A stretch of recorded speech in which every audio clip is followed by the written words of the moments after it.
അതുകൊണ്ട് സദഖ ചെയ്തു. പേരിനല്ല, പ്രശസ്തിക്കല്ല, പ്രസിഡന്റ് ആകാനല്ല, കമ്മിറ്റിയാകാനല്ല. അല്ലാഹുവിന്റെ ഭവനങ്ങളിൽ സ്ഥാനമാനങ്ങൾക്ക് വേണ്ടി ആരും ആഗ്രഹിച്ചു പോകല്ല. സ്ഥാനമാനങ്ങളുടെ കൊതി മുസീബത്താ. പ്രസിഡന്റ് ആകണമെന്ന കൊതി അത് നല്ലതല്ല. സെക്രട്ടറി ആകണമെന്ന കൊതി അത് നല്ലതല്ല. പ്രസിഡന്റ് ആകാൻ വേണ്ടി കൈക്കൂലി കൊടുക്കുന്ന കാലഘട്ടമാണ്. മെമ്പറാകാൻ പണം കൊടുക്കുന്ന കാലഘട്ടമാണ്. നീ എന്റെ പേര് വിളിച്ചാ ഞാൻ നിന്റെ പേര് വിളിക്കാണ് പറയുന്ന കാലഘട്ടമാണ്. ഞാൻ പ്രസിഡന്റ് ആയാണ് എന്നെ സെക്രട്ടറി ആക്കാണ് പറയുന്ന കാലഘട്ടമാണ്. വീട് വീടാണ്ടര മീറ്റിങ്ങുകളാ. പള്ളിയുടെ ജനറൽ ബോഡി വിളിച്ചിട്ടില്ല, സമയമാകുന്നല്ലേ ഉള്ളൂ. ആര് ഭരിക്കണം, ആര് പ്രസിഡന്റ് ആകണോ, ആര് സെക്രട്ടറി ആകണോ? വീട് വീടുകളിൽ മീറ്റിംഗ് കൂടുന്ന കാലഘട്ടമാണ്. ടൗണുകളിൽ മീറ്റിംഗ് കൂടുന്ന കാലഘട്ടമാണ്. അങ്ങാടിയിൽ മീറ്റിംഗ് കൂടുന്ന കാലഘട്ടമാണ്. എന്തിനാ? രാഷ്ട്രീയക്കാരെ പോലും നാണം കെടുത്തുന്ന രൂപത്തില് അള്ളാഹുവിന്റെ പള്ളി ഭരിക്കാനോ, അള്ളാഹുവിന്റെ പള്ളി ഭരിക്കാനോ? നഊദു ബില്ലാഹ്. സ്ഥാനം ചോദിച്ചു വാങ്ങൽ അത് ഖൈറല്ല, അതിൽ ബറക്കത്തില്ല. അതെത്ര വലിയ ആളാണെങ്കിലും അതിനു വേണ്ടി പണിയെടുത്തിട്ട് നീ അള്ളാന്റെ പള്ളിക്ക് ഖിദ്മത്താണെന്ന് കരുതണ്ട. എത്രയെത്ര നാടുകളിൽ എന്തൊക്കെ മോശങ്ങളാ. പണം കൊടുത്തിട്ട് കമ്മിറ്റിയിൽ കയറുക, കൈക്കൂലി കൊടുത്തിട്ട് കമ്മിറ്റിയിൽ കയറുക, ആളുകൾക്ക് പാർട്ടി കൊടുത്തിട്ട് പ്രസിഡന്റ് ആവുക, ആളുകൾക്ക് പണം കൊടുത്ത് പ്രസിഡന്റ് ആവുക, ഓഫർ നൽകിയിട്ട് പ്രസിഡന്റ് ആവുക, കമ്മിറ്റി മെമ്പർ ആവുക, സെക്രട്ടറി ആവുക, ഖജാൻജി ആവുക. ഇതെല്ലാം നല്ല പരിപാടിയല്ല. ഖാലിഖായ റബ്ബിന്റെ ഭവനോ, ആ ഭവനത്തിൽ ഏറെക്കുറവ് വന്നാൽ, കണക്കിൽ ഏറെക്കുറവ് വന്നാൽ, ജമാഅത്തിൽ അനാചാരം നടന്ന, പട്ടിണി കടന്ന് പെണ്ണ് വ്യഭിചരിക്കാൻ പോയാൽ, നാടുകളിൽ കല്യാണ വീടുകളിൽ ആർഭാടങ്ങളായ കല്യാണ വീടുകളിൽ ഡാൻസും പാട്ടുകളും കള്ളും കഞ്ചാവുമായ, അല്ലാഹുവോട് ഉത്തരം പറയേണ്ട ഒരു ഉത്തരവാദിത്വമുണ്ട്. ഇത് വലിയ ഉത്തരവാദിത്വമാണ്. അവസാനം സ്വർഗത്തിൽ പോകുന്ന പ്രവാചകൻ ആരാണോ? നബിയുല്ലാഹി സുലൈമാൻ. എന്തേന്നറിയോ? ലോകം മടക്കി ഭരിച്ചതിന്റെ കാരണത്താൽ 1,00,000 ചില്ലാനം അംബിയാ മുർസലീങ്ങളിൽ അവസാനം സ്വർഗത്തിൽ പോകുന്ന നബിയാ. അല്ലാഹു അനുഗ്രഹിച്ച ആളല്ലേ, അല്ലാഹു സ്ഥാനം കൊടുത്ത ആളല്ലേ, കാറ്റിലൂടെ സഞ്ചരിച്ച ആളല്ലേ, അല്ലാഹുവിന് ഇഷ്ടപ്പെട്ട ആളല്ലേ, അല്ലാഹ്ക്കും വേണ്ടി എല്ലാം ദാനം ചെയ്തവരല്ലേ. പക്ഷേ അവിടേക്ക് കിട്ടിയ സ്ഥാനമാനത്തിന്റെ പേരില്, അവർക്ക് കിട്ടിയ ഉത്തരവാദിത്വത്തിന്റെ പേരില്, അവർക്ക് കിട്ടിയ രാജാധികാരത്തിന്റെ പേരില് മഹ്ശറയുടെ തിരുമുറ്റത്ത് അംബിയാ മുർസലീങ്ങളിൽ അവസാനത്തെ ആളായില്ലയോ? പള്ളി പ്രസിഡന്റ് ആകുന്നത് ചെറിയ പ്രവൃത്തിയല്ല, ചെറിയ ഉത്തരവാദിത്വമല്ല.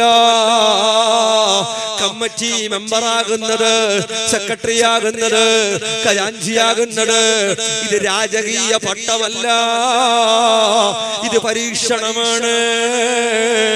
കുല്ലുക്കും മസ്ഊൽ. അല്ലാഹു നാളെ മഹ്ശറയുടെ മുറ്റത്ത് ആയിരക്കണക്കിന് കൊല്ലം നിർത്തിയിട്ട് ജമാഅത്തിന്റെ വിഷയത്തിൽ ചോദ്യം ചെയ്യുമ്പോ, പള്ളിയുടെ വിഷയത്തിൽ ചോദ്യം ചെയ്യുമ്പോ, ജമാഅത്തുകാർ പട്ടിണി കടന്നത് ചോദ്യം ചെയ്യുമ്പോ, ജമാഅത്തിൽ കൂടാട്ടമുണ്ടായത്, ഡാൻസ് നടന്നത്, കല്യാണ വീട്ടിൽ പാട്ട് നടന്നത്, ഹറാമുകൾ നടന്നത്, എല്ലാത്തിനും ഉത്തരം പറയേണ്ടവരാ. ഈ കമ്മിറ്റിക്കാരനല്ല, എല്ലാ കമ്മിറ്റിക്കാർക്കും വലിയ ഉത്തരവാദിത്വമാണ്. ഉസ്താദന്മാർക്ക് ശമ്പളം കൊടുക്കല് മാത്രമല്ല, ഉസ്താദന്മാരെ പേടിപ്പിക്കല് മാത്രമല്ല, ഉസ്താദന്മാരെ വെറുപ്പിക്കല് മാത്രമല്ല, കൊല്ലമാകുമ്പോ പിരിച്ചുവിടൽ മാത്രമല്ല, അവരാക്ഷേപിക്കൽ മാത്രമല്ല, ഇതൊന്നും അവരുടെ ഡ്യൂട്ടിയല്ല. റമളാൻ മാസത്തിൽ ചില കമ്മിറ്റിക്കാർ പള്ളിയിൽ നിസ്കാരം കഴിഞ്ഞപാട് ലൈറ്റ് ഓഫ് ചെയ്യണം ഉസ്താദ്, ഫാൻ ഓഫ് ചെയ്യണം ഉസ്താദ്, പള്ളിന്റെ കരണ്ടല്ലേ, പള്ളിന്റെ ഫാനല്ലേ, ഈ പള്ളിന്റെ ഫാന് ഇത് നിസ്കരിക്കാനുള്ളവർക്കാ, പള്ളിയുടെ ലൈറ്റ് ഖുർആൻ ഓടാനുള്ളവർക്കാ. ഇമാമ് ജമാഅത്ത് കഴിഞ്ഞ ഫാൻ ഇടാൻ പാടില്ലെന്ന നിയമമുണ്ട് ചില പള്ളികളിൽ. ഇമാമ് ജമാഅത്ത് കഴിഞ്ഞാൽ സ്വിച്ച് ബോർഡ് തൊട്ടുപോകരുതെന്ന് എഴുതി വെച്ചിട്ടുണ്ട് ചില പള്ളികളിൽ. സുബ്ഹാനല്ലാഹ്, അല്ലാഹുവിന്റെ പള്ളികളിൽ നിസ്കാരത്തെ തൊട്ടും ദിക്റിനെ തൊട്ടും മുടക്കുന്നവനേക്കാളോ വലിയ അക്രമി ആരാ? അതുകൊണ്ട് മുഅ്മിനേ, പള്ളി പരിപാലിക്കൽ ചെറിയ വിഷയമല്ല. ഖാലിഖായ റബ്ബിന്റെ മുമ്പില് നാട്ടിന്റെ ഉത്തരവാദിത്തം ഏറ്റെടുത്തവർ, ചോദിച്ചു വാങ്ങിയവർ കൈകടിക്കേണ്ടി വരുന്നൊരു ദിവസമാ. ചോദിച്ചു വാങ്ങിയവർ, വോട്ട് നടത്തി വാങ്ങിയവർ, പണം കൊടുത്തു വാങ്ങിയവർ, ആ സ്ഥാനമാനങ്ങൾക്ക് വേണ്ടി പോരാടിയവർ, അവരെല്ലാം ഖാലിഖായ റബ്ബിന്റെ മുമ്പിൽ ഉത്തരം പറയാ. സയ്യിദുനാ ഉമർ ഇബ്നുൽ ഖത്താബ് വഫാത്തായിട്ട് കാലങ്ങൾക്ക് ശേഷമാണ് സയ്യിദുനാ ഉമർ തങ്ങളെ സ്വപ്നം കണ്ടയാളോ. ആള് ചോദിക്കുക, അല്ല ഉമർ തങ്ങളെ, ഇത്ര കാലമായിട്ട് വിവരമൊന്നുമില്ലല്ലോ, ഇത്ര കാലമായിട്ട് ഒരു വിവരവും വന്നില്ലല്ലോ, ആരാ ഉമർ തങ്ങൾ? ആരാ? ഉമറും ഫിൽ ജന്ന, എന്റെ ഉമർ എന്റെ കൂടെ സ്വർഗത്തിലാ. നാളെ മഹ്ശറയിലെത്തിയ ആദ്യം വലത്തെ കയ്യിൽ കിതാബ് നൽകപ്പെടുന്ന മഹാൻ ആരാ? ഉമർ ഫാറൂഖ്. ഏതുവരെ എന്നോ ഒരു ചെറുപ്പക്കാരൻ തെറ്റ് ചെയ്തപ്പോ അറിയാതെ ഒന്ന് പെട്ടെന്ന് അടിച്ചുപോയി. തിരിച്ചു വന്നിട്ട് പറയാ, മോനെ ഉമർ നിന്നെ അടിച്ചുവല്ലോ, ഉമറിന് തിരിച്ചടിക്കുമോ പൊന്നുമോനെ? ഉമറിനെ തിരിച്ചടിക്കാൻ ചോദിക്കുകയാ. ഉമർ തങ്ങളോട് ആ ചെറുപ്പക്കാരൻ പറഞ്ഞു, ഇല്ല ഇല്ല, ഞാൻ തിരിച്ചടിക്കുന്നില്ല, തെറ്റ് ചെയ്തത് കൊണ്ടല്ലേ അടിച്ചു പോയത്, സാരമില്ല. ഉമർ തങ്ങൾ പറയാ, അല്ല മോനെ, ഖാലിഖായ റബ്ബിന്റെ മഹ്ശറയിലേക്ക് മാറ്റിവെക്കാട് മാപ്പ് തരണേ മോനെ. പൊന്നുമോൻ ആ ചെറുപ്പക്കാരൻ പറയാ, ഞാൻ മാപ്പ് നൽകി തങ്ങളെ. നേരെ വീട്ടിലേക്ക് പോയി ചാട്ടവാറ് കയ്യിൽ പിടിച്ചിട്ട്, ചാട്ടി എന്ന് പറയാറില്ലേ നമ്മള്, ചാട്ടവാറ് കയ്യിൽ പിടിച്ചിട്ട് പുറത്തെ കാഞ്ഞടിക്കുകയാ. പുറത്തിൽ നിന്ന് രക്തം വരികയാ, പൊട്ടി പൊട്ടി കരയുകയാ. ആരാ? യബ്ന ഖത്താബ്, ഖത്താബിന്റെ മോനെ,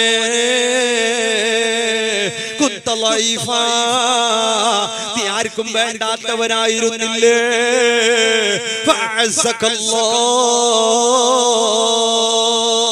അല്ലാഹു നിനക്ക് ഇസ്സത്ത് തന്നില്ലേ, അല്ലാഹു നിന്നെ ഫജഅലക ഖലീഫ, അല്ലാഹു നിന്നെ ഖലീഫയാക്കിയില്ലേ, അല്ലാഹു നിന്നെ ഖലീഫയാക്കിയില്ലേ. ഖത്താബിന്റെ മോനെ, അഹങ്കാരം വന്നുപോയോ? നാളെ മഹ്ശറയിലെത്തിയിട്ട് ഉമറേ നിന്നോട് ചോദിച്ചാൽ നീ എന്ത് മറുപടി പറയും ഉമറേ? ചോദിച്ചിട്ട് ചാട്ടവാറ് കൊണ്ട് പുറത്തടിച്ച് രക്തം വരുത്തിട്ട് ദിവസങ്ങളോളം രാത്രി ഉറങ്ങാതെ കരഞ്ഞ ആ മഹാനിന്റെ മരണശേഷം സ്വപ്നത്തിൽ കണ്ടയാള് ചോദിക്കുകയാ, അല്ല ഉമർ തങ്ങളെ ഇത്ര കാലമായിട്ട് കണ്ടില്ലല്ലോ. ഉമർ തങ്ങളുടെ മറുപടി കേൾക്കണോ? ഓനെ ഞാൻ ഖലീഫയായിരുന്നപ്പോ ആ നാട്ടില് ഒരു ആട്ടുംകുട്ടിയുടെ കാല് ഒരു പാലത്തിൽ കുടുങ്ങിയിട്ടുണ്ട്. ആ ആട്ടുംകുട്ടിക്ക് സങ്കടായിട്ടുണ്ട്. ആട്ടുംകുട്ടിയെ നോക്കാൻ ആരുണ്ടായില്ല.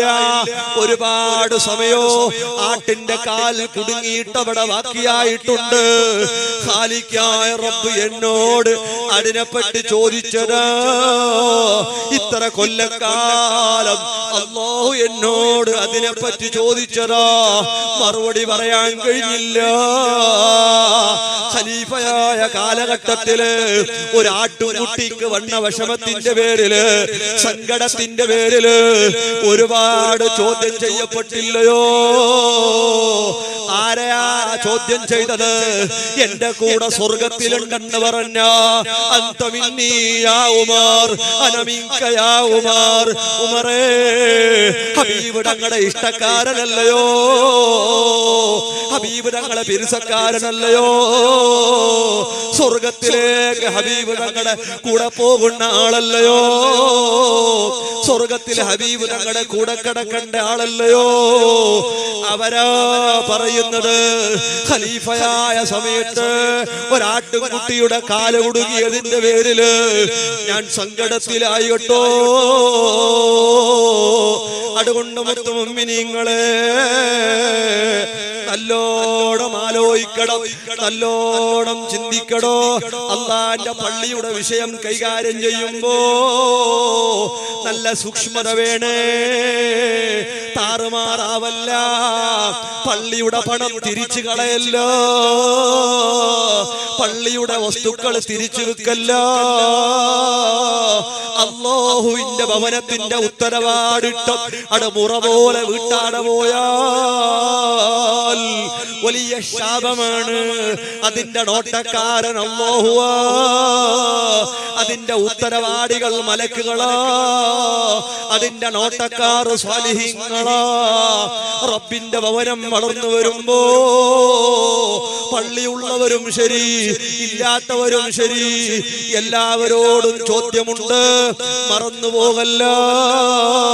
ചില ഇടങ്ങളിലുണ്ട് പള്ളിയുടെ അക്കൗണ്ടിലെ പണമെടുത്ത് മറിച്ച് കച്ചവടം ചെയ്യുന്നവർ, തിരിച്ചു കൊടുക്കുന്നവർ, അത് കടമായി എടുക്കുന്നവർ, എടുത്തിട്ട് മറ്റുള്ള ആവശ്യം പാടില്ല. മുഅ്മിനേ, റബ്ബിന്റെ ഭവനത്തിന്റെ ഒരു നാലാണ പോലോ അല്ലാഹുവിന്റെ ദീനിന്റെ അല്ലാഹുവിന്റെ പള്ളിയുടെ അതിൽ യാതൊരുവിധ കലർപ്പും വന്നുപോയാ ഖബറിൽ കടക്കാൻ സുഖമുണ്ടാവൂല. മഹ്ശറയിൽ ഉത്തരം കിട്ടൂല. അല്ലാഹുവേ നീ കാക്കണം അല്ലാഹ്. മുഅ്മിനീങ്ങളെ, പള്ളിക്ക് വേണ്ടി ധാരാളം സദഖ ചെയ്യണം. ലോകം മടക്കി വരിച്ച നബിയുല്ലാഹി സുലൈമാൻ അലൈഹിസ്സലാം. ഞാൻ ഇവിടുത്തുകാരെന്ന് പറഞ്ഞല്ലോ, എല്ലായിടത്തും ഭൂരിപക്ഷം പള്ളികളിലും കുഴപ്പാണ്, ഭൂരിപക്ഷം കമ്മിറ്റിയിലും കുഴപ്പാണ്, ഭൂരിപക്ഷം നാട്ടിലും കുഴപ്പാണ്. എന്നിട്ട് നാണം കെട്ട രൂപത്തില് നമ്മുടെ സമുദായത്തിന്റെ കമ്മിറ്റിയുടെ ഭിന്നിപ്പ്, കാഫിരീങ്ങള്, പഞ്ചാധിക എവിടെ വലിയ വലിയ കാഫിരീങ്ങളുടെ വീട്ടിൽ, പോലീസ് സ്റ്റേഷനിൽ ഒക്കെ പഞ്ചാധികയാണ്. പള്ളി പരിഹാരത്തിന്റെ കേന്ദ്രമാണ്. പള്ളി പ്രശ്നത്തിന്റെ കേന്ദ്രമല്ല, പള്ളി കുഴപ്പത്തിന്റെ കേന്ദ്രമല്ല. ഉള്ള ആളുകളുടെ മദീന പള്ളി ആ നാട്ടുകാരുടെ മുഴുവനും പ്രശ്നത്തിന്റെ പരിഹാര കേന്ദ്രമാണ്. പള്ളിയിലൂടെ പരിഹരിച്ചെടുക്കുകയാണ്. പള്ളിയെ തൊട്ടൊരാളെയും ദൂരത്താക്കരുത്. തമ്മാടികളെയും കഞ്ചാവുകാരെയും തെമ്മാടികളെ വിളിച്ചിട്ട് അവർക്ക് വേണ്ടത് പറഞ്ഞു കൊടുക്കണം. ദൂരത്താക്കുകയല്ല വേണ്ടത്, അടുപ്പിച്ചിട്ട് അവരെ നന്നാക്കി എടുക്കാനുള്ള ശ്രമം പള്ളിയിലൂടെ ഉണ്ടാകണം. അല്ലാഹുവിന് തൗഫീഖ് നൽകണം. അല്ലാഹ്. നബിയുല്ലാഹി സുലൈമാൻ നിർത്തുകയാണ്. നബിയുല്ലാഹി സുലൈമാൻ അലൈഹിസ്സലാം സുലൈമാൻ നബി അലൈഹിസ്സലാത്തു വസ്സലാം ബൈത്തുൽ മുഖദ്ദസ് കെട്ടാൻ വേണ്ടിയിട്ടുള്ള ഒരുക്കങ്ങളൊക്കെയാണ്. എല്ലാവരും സഹായിക്കണമെന്ന് പറഞ്ഞു നബിയുല്ലാഹി സുലൈമാൻ അലൈഹിസ്സലാം. എല്ലാവരും സഹായിക്കണമെന്ന് പറഞ്ഞു. സുലൈമാൻ നബിക്ക് ഇതൊന്നും ആവശ്യമില്ല. ഒറ്റക്ക് പള്ളി ബൈത്തുൽ മുഖദ്ദസ് കെട്ടാൻ മതിയായ സമ്പത്തും അധികാരവും അധികാരമൊക്കെ ഉള്ള ആളാണ് നബിയുല്ലാഹി സുലൈമാൻ. പക്ഷെ പള്ളി അങ്ങനെ കെട്ടിയില്ല. അറബിന്റെ പള്ളിനെക്കാട്ടി ബർക്കത്ത് നമ്മുടെ നാട്ടിൽ നമ്മളെ പള്ളിക്കാണ്. നമ്മളങ്ങനെ അറബിന്റെ പള്ളി അനർബിന്റെ പള്ളിയാണ് വേണ്ടത്. അള്ളാഹു നമുക്ക് ഇത്രയൊക്കെ നിയമത്ത് തന്നിട്ട് നമ്മൾ പിന്നെയും എല്ലാവരും ചോദിക്കുക, എല്ലാവരുടേതുണ്ടാകണം. ജമാഅത്തിലെ ഓരോ വീട്ടുകാരന്റെയും സദഖ നമ്മുടെ നാട്ടിലെ പള്ളിയിൽ ഉണ്ടാകണം. അതിലാണ് ബർക്കത്ത്. അതിന്റെ ബർക്കത്ത് ഒരു അറബിന്റെ ഉപ്പാന്റെ പള്ളിയാണെങ്കിലും ആ ബർക്കത്ത് ഇല്ല, ആ ബർക്കത്ത് കിട്ടൂല.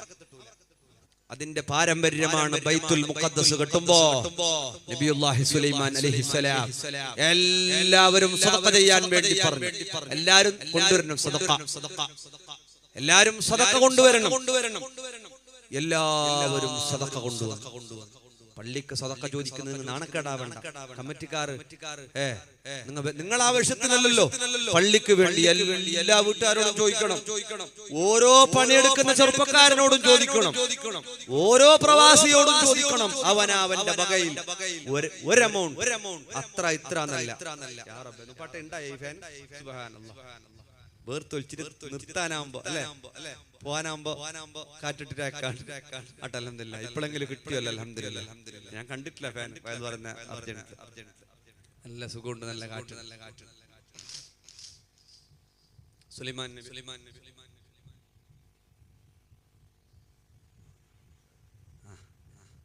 മഞ്ഞുമാണ്.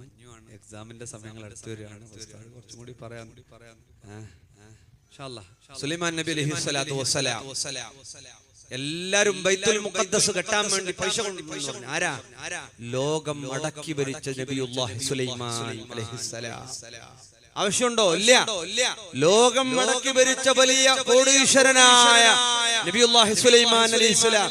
നിങ്ങൾ ചോദിക്കരുത് കമ്മിറ്റിയിലുണ്ടല്ലോ പൈസക്കാർ, അവർക്ക് ഇട്ടം കണ്ട ഞങ്ങൾ അല്ല. നിങ്ങൾ ജമാഅത്ത് ആരാണോ? നിങ്ങൾ ഈ പള്ളിന്റെ കാട്ടിൽ കിടക്കേണ്ടവരാണോ? ബക്കറ്റ് വരുന്നുണ്ട്, എല്ലാവരും സഹായിക്കുക. നല്ല സംഭാവന, നല്ല സംഭാവന. പെണ്ണുങ്ങളെ ഭാഗത്തേക്കാ പോയിട്ട് വന്നതാ? ആണുങ്ങൾ മുസാഫയത്തിൽ, പെണ്ണുങ്ങളെ ഭാഗത്തേക്ക് ബക്കറ്റ്. ഇനി ഇതൊന്നുമല്ല നിങ്ങളിന്ന് പ്രതീക്ഷിക്കുന്ന, ഇതൊന്നുമല്ല. നിങ്ങളെല്ലാ ഉമ്മാവും എല്ലാ ഉപ്പാവും നിങ്ങളെല്ലാ മക്കളോടും പറയണം, ഒരംശം നിങ്ങളുടെ ജീവിതത്തിൽ ഒരു മാസത്തെ ശമ്പളം, ഒരു 15 ദിവസത്തെ ശമ്പളം, നല്ല ശമ്പളം ഉള്ളത്ര ഒരു മാസത്തെ ശമ്പളം, അത്ര എന്റെ പള്ളി, എന്റെ 15 ദിവസത്തെ ശമ്പളം, അല്ലെങ്കിൽ എന്റെ സ്വർണം. ഇങ്ങനെ ഉമ്മയും ഉപ്പയും മക്കളോട് പറയുക, മോനെ എന്റെ പൊരുത്തത്തിന് വേണ്ടി ഞാൻ എപ്പോഴും ദ്വാരക്കാം. നമ്മളെ പള്ളി വിചാരിച്ചതിനെക്കാട്ടി വേഗം പൂർത്തിയാണ്. നമ്മളെ പള്ളി ആരെ പള്ളിയല്ല, കമ്മിറ്റിക്കാരൻ്റെ അല്ല പള്ളി, ഉസ്താദ്മാർക്കും അല്ല പള്ളി. പള്ളി ആരതാണ്? അള്ളാഹുവിന്റെ. നമ്മളൊക്കെ അള്ളാഹിന്റെ അടിമകളാണ്. നമ്മളുടെ പള്ളി അങ്ങനെ പറയണം. കമ്മിറ്റിക്കാര പള്ളി, ഓറ പള്ളി എന്ന് പറയാൻ തുടങ്ങിയത് മുതലാണ് പള്ളിയിൽ കുഴപ്പം തുടങ്ങിയത്. പണ്ട് അള്ളാന്റെ പള്ളി മാത്രം ഉണ്ടാകുമ്പോൾ കുഴപ്പമൊന്നും ഉണ്ടായിട്ടില്ല. ഇപ്പൊ അല്ലേ കമ്മിറ്റിക്കാർക്ക് പേരായി, ഉസ്താദന്മാർക്ക് പേരായി. ഏതുമാകട്ടെ, നബിയുല്ലാഹി സുലൈമാൻ നബി അലൈഹിസ്സലാം പറഞ്ഞു എല്ലാവരും സദഖ കൊണ്ടുവരണം. എല്ലാവരും വലിയ സദഖകൾ കൊടുത്തു. ഒരു ഉമ്മ നടന്നു വരികയാണ്. ആ ഉമ്മാക്ക് ജോലിയില്ല, ആ ഉമ്മാക്ക് സ്വത്തുക്കളില്ല, ആ ഉമ്മാക്ക് മക്കളില്ല. ഉമ്മ ഓടി വരികയാണ്. ഒരു ദിവസമാണ് സദഖ സ്വീകരിക്കുന്ന ദിവസം. നബിയുല്ലാഹി സുലൈമാൻ അലൈഹിസ്സലാം ഇരിക്കുന്നുണ്ട്. മുത്തുമുഅ്മിനീങ്ങളെ, കമ്മിറ്റിക്കാര് വരുമ്പോ അവരെ ചീത്ത പറഞ്ഞു വിടരുത്, അവരെ ആക്ഷേപിക്കരുത്, അവരെ കുറ്റം പറയരുത്. അവർ ശമ്പളത്തിന് വേണ്ടി പണിയെടുക്കുന്നവരല്ല. അവർ നല്ല നിയത്തോടെ ചെയ്യുകയാണെങ്കിൽ, ഇഖ്ലാസോടെ ചെയ്യുകയാണെങ്കിൽ, തഖ്വയോടെ ചെയ്യുകയാണെങ്കിൽ അവർക്കുള്ള സ്വർഗത്തിലേക്കുള്ള വഴിയാ. അതുകൊണ്ട് അവരെ ആക്ഷേപിക്കരുത്. പിരിവെടുക്കുകയാ നബിയുല്ലാഹി സുലൈമാൻ അലൈഹിസ്സലാത്തു വസ്സലാം. എല്ലാരും പിരിവെടുത്ത് എല്ലാരും കൊടുത്ത് ഒരു ഉമ്മ ഓടി ഓടി വരികയാ. യാ നബി അല്ലാഹ്, ഓ സുലൈമാൻ നബിയേ, എന്റെ സദഖയുണ്ട്, എന്റെ സദഖയുണ്ട്. എന്താ? ആ ഉമ്മ വന്നിട്ട് കൊടുക്കുക. ഇന്ന് എനിക്ക് കിട്ടിയതിൽ എന്റെ ബാക്കി ഇതാ. സുലൈമാൻ നബി അലൈഹിസ്സലാം നോക്കുമ്പോഴെന്താ? ഒരൊറ്റ വിത്ത്, ഒരു ഹബ്ബ, ഒരു വിത്ത്. വിത്ത് എന്ന് പറഞ്ഞാല് ചിലപ്പോ അത് കടലയാകാം, എന്തുമാകാം. ഒരൊറ്റ വിത്ത്, ഒരു വിത്തേ ഉള്ളൂ. ഞാനും അതിൽ ഷെയറുണ്ട്.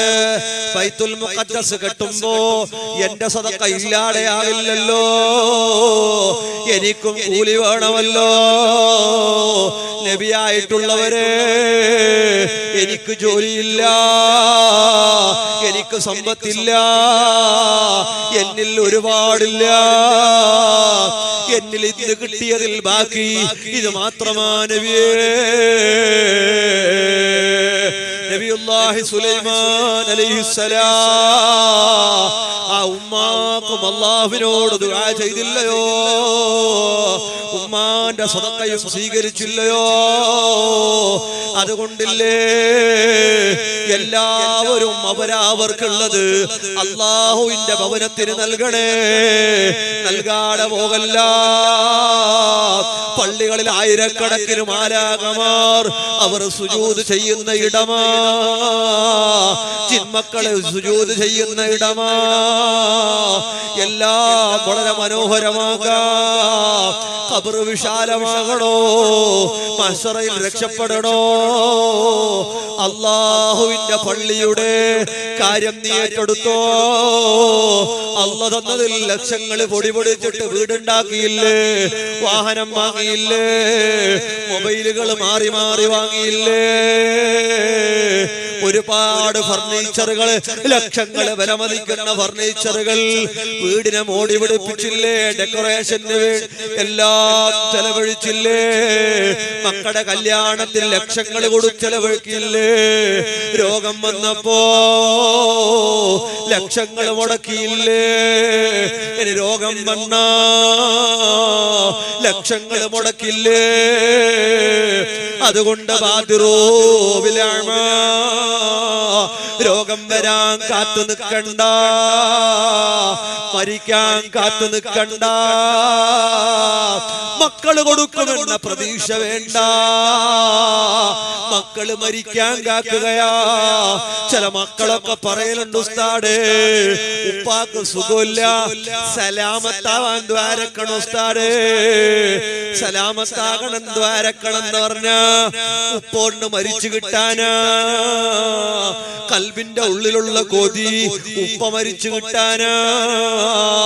സ്വലാത്ത് ദുആ ചെയ്യാൻ സംഭാവന കൊണ്ടുവന്നവൻ ഉസ്താദേ വലിയ മുറാദ് ഹാസിലാകാ.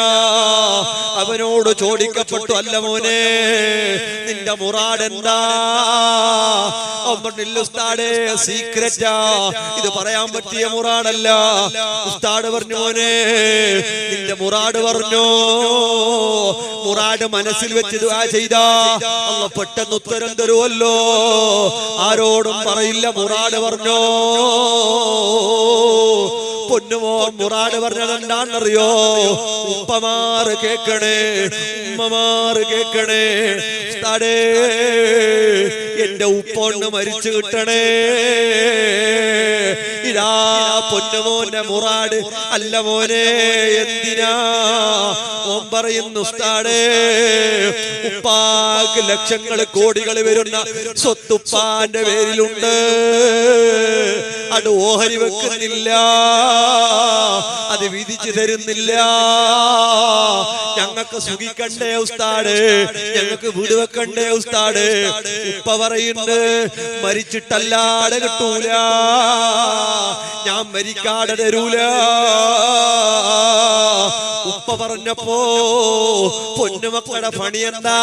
സ്വലാത്തിന് നേർച്ച, മുറാദ് ഹാസിലാവാ. മഖ്ബറയിൽ നേർച്ച, മുറാദ് ഹാസിലാവാ. വയലിന് നേർച്ച, മുറാദ് ഹാസിലാവാ. എന്റെ ഈ മുറാദ് ഈ ഉപ്പ മരിച്ചിട്ട് മക്കൾക്ക് സ്വത്ത് കിട്ടലാ മുറാദ്.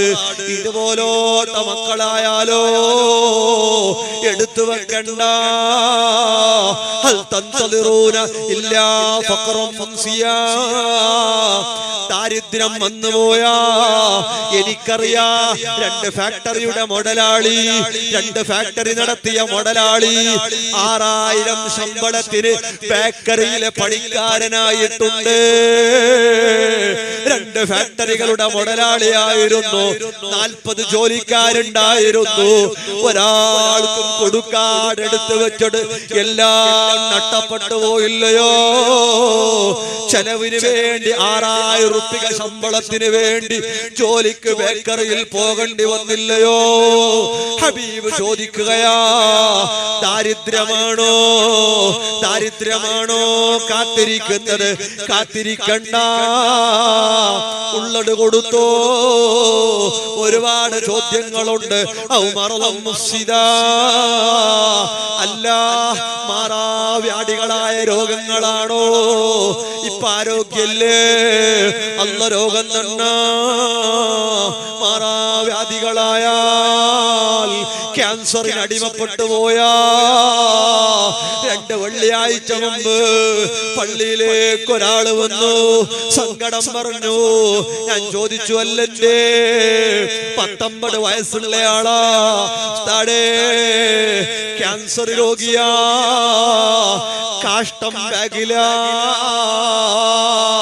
സുബ്ഹാനല്ലാഹ്, നമ്മൾ സുഖമായി കാട്ടിക്കുന്നില്ലേ? സുഖമായി മൂത്രമൊഴിക്കുന്നില്ലേ? സുഖമായി സംസാരിക്കുന്നില്ലേ? സുഖമായി കേൾക്കുന്നില്ലേ? ഒരൊറ്റ തവണ പോലും ഈ കാട്ടിക്കുന്നതിനെ പറ്റി, മൂത്രിക്കുന്നതിനെ പറ്റി, ശ്വാസം വലിക്കുന്നതിനെ പറ്റി, കണ്ണിന്റെ കാഴ്ച പറ്റി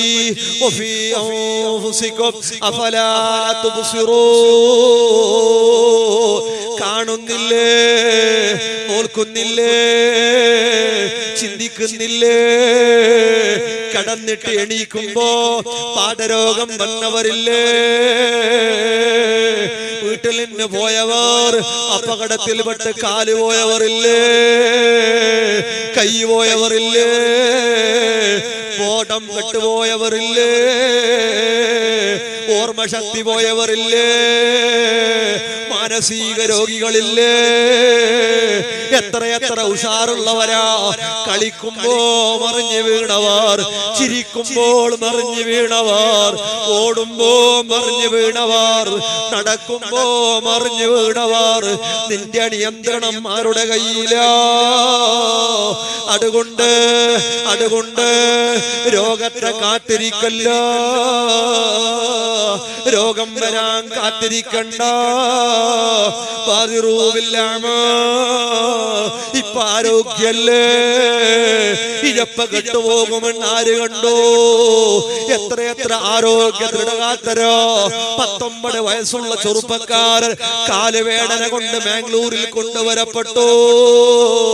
2 മാസം കഴിഞ്ഞ് 19 വയസ്സുള്ള ചെറുപ്പക്കാരൻ വീട്ടിലേക്ക് വന്നിട്ട് മയ്യിത്തായിട്ടല്ലയോ? കാലിന് ക്യാൻസർ ബാധിച്ച 19കാരന് കൊണ്ടുപോയിട്ട് തിരിച്ചു വീട്ടിലേക്ക് വന്നിട്ട് 19കാരന്റെ മയ്യിത്ത.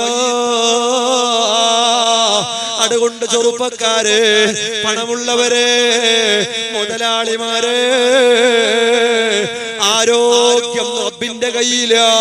പണം കൊടുത്താ കിട്ടുന്നതല്ലോ. ആരോഗ്യം പോയാ വലിയ കോടീശ്വരം പറഞ്ഞിട്ടുണ്ട്, അവന്റെ ബ്രെയിൻ ട്യൂമറാ. അവൻ പറഞ്ഞില്ലേ, ആചാറ് പറഞ്ഞില്ലേ, എന്റെ വീട് വിൽക്കാ, എന്റെ കാറുകൾ കൊടുക്കാ, ബ്രെയിൻ ട്യൂമർ എന്ന് സുഖമായി കിട്ടിയ ട്യൂമർ ഒന്ന് മാറിക്കഴിഞ്ഞ എന്തും ചെലവഴിക്കാൻ ഞാൻ തയ്യാറാ. ഇല്ല ഇല്ല, സുഖമായില്ല.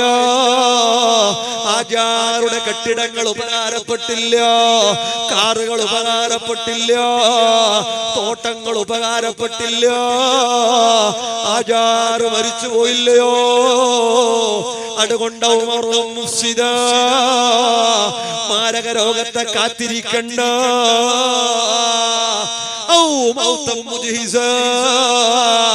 അല്ല, നിങ്ങൾ മരണമാണോ കാത്തിരിക്കുന്നത്? മരിക്കണ്ട മുമ്മിനെ, മരിക്കണ്ട സഹോദരാ, മരിക്കണ്ട പെങ്ങളെ, മരിക്കണ്ട ഹാജിമാരെ. ആരോട് ഇല്ലാന്ന് പറഞ്ഞാലും ഉള്ളതും ഇല്ലാത്തതോ അറിയുന്ന റബ്ബില്ലേ. കോടികൾ കൊടുത്താ കിട്ടാത്ത ബ്രെയിൻ ഇല്ലയോ? കോടികൾ കൊടുത്താ കിട്ടാത്ത ഹാർട്ടില്ലയോ? കോടികൾ കൊടുത്താ കിട്ടാത്ത നിയമത്തില്ലയോ? മരണത്തെ കാത്തിരിക്കണ്ട. മരണം വന്നു കഴിഞ്ഞാൽ പിന്നെ രക്ഷയില്ല, പിന്നെ ആയുസില്ല, പിന്നെ അവസരമില്ല. അതുകൊണ്ട് മരണം വന്നെത്തുന്നതിന് മുമ്പ്